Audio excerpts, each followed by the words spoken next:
Joining us now is Kern Carter, writer and author of 2 books, Beauty Scars and Thoughts of a Fractured Soul. And he's just written an article called Men Are Drowning, which asks the question, is it really okay to not be okay? Welcome back to What She Said, Kern. Hi. Okay, so women are often more comfortable talking about their problems, while men can wait for the big build, the point at which they're in crisis before asking for help. And that's what this article is about, that being a man doesn't mean you have to puff out your chest and go it alone, right? Yeah, pretty much. And hopefully they ask for help when they get to crisis mode. We don't even do that sometimes, right? We just wait it out or deal with the consequences. But really it's about the mindset that even gets us to the point where we feel like we have to be like men, and how it's like been ingrained in us forever, it seems like. And man it's just, up. Yeah, man up. It's just like a natural part of who we are.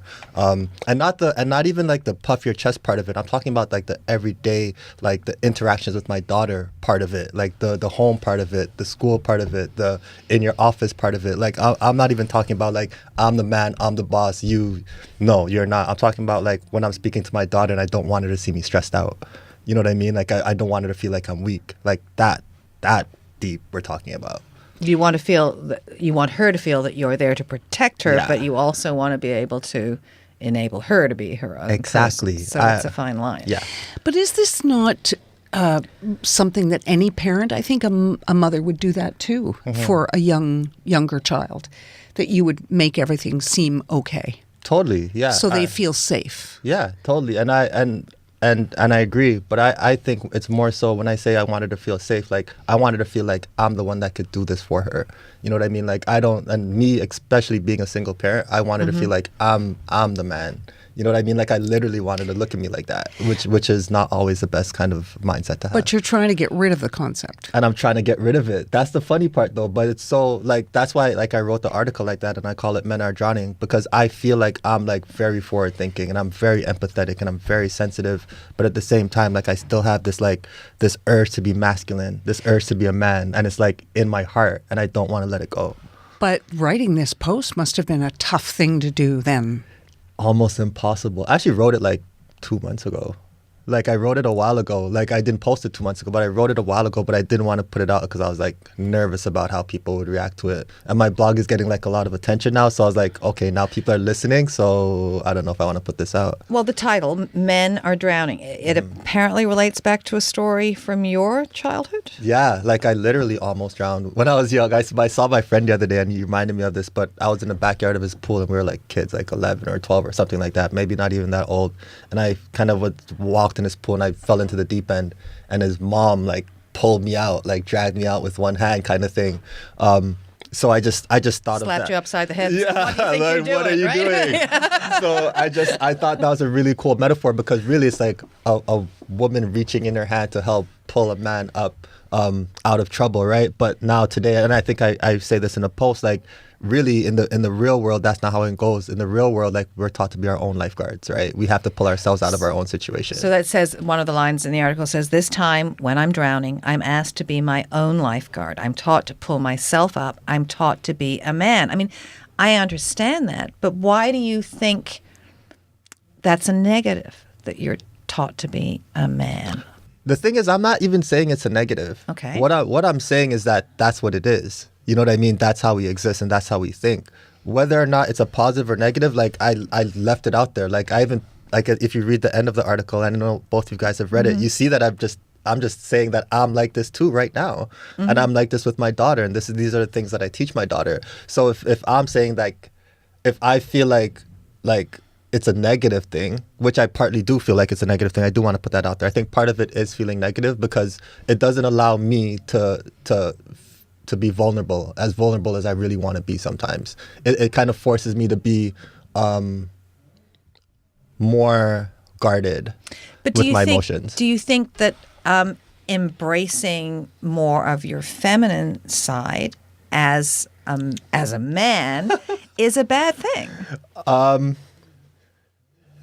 Because you feminine meaning sensitive?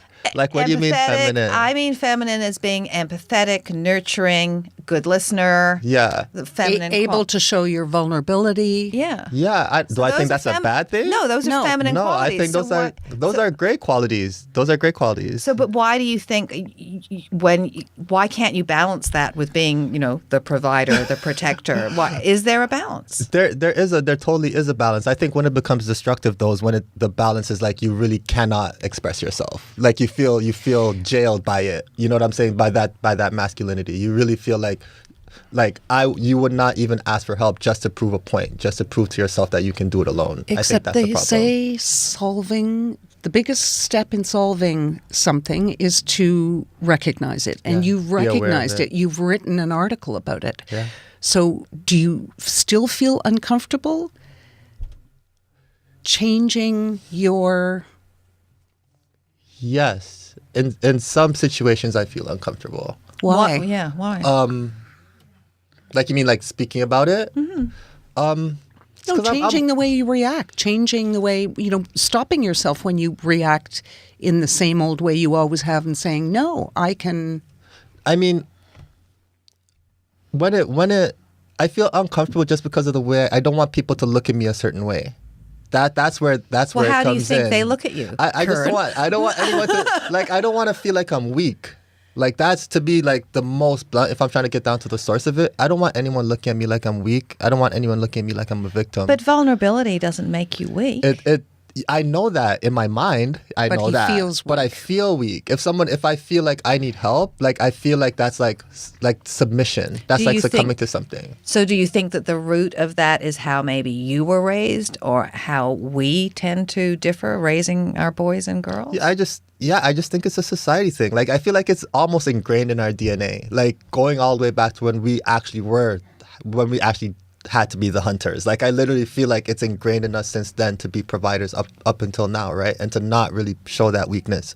So it's for me, it's not even like I'm on a crusade to necessarily change this. What I'm saying is in the conversations that we're having around equality, in the conversations we're having around racial and gender equality and sexual orientation and stuff like that, like remember this. Like remember here are men who are struggling to express themselves, To be a better man. to be a better man, right? We're here struggling to be better men. Like, don't forget about us because we're drowning. Like, and if you want to go to like an actual numbers thing, which I didn't want this article to be about, like suicide rates for men are increasing, and it's the highest among anybody. It's men and young men at that. So I just want us to be very careful in making sure we acknowledge that.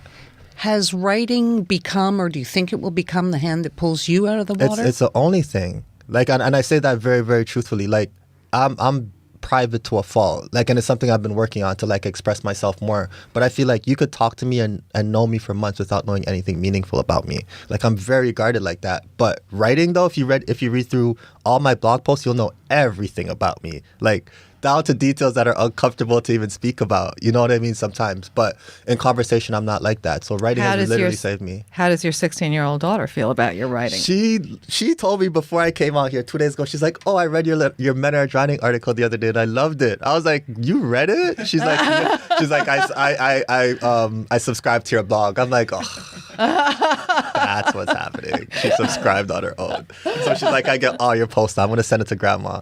Like, that's what she's talking about. She's funny.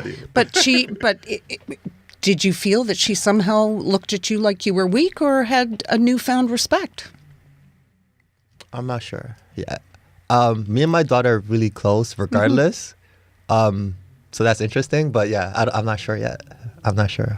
Well, it's a very important topic. I think we've done a couple of things on gender and the struggles for both. Everyone tries so hard to seem okay, Yeah. but here you are honestly writing about it. So tell people where they can connect with you and read the full post. Everything is at KernCarter.com. If you go KernCarter.com, you'll find my blog posts, my books, and everything. And the name of my blog is called Cry. It's on Medium, and it stands for Creatively Representing Yourself.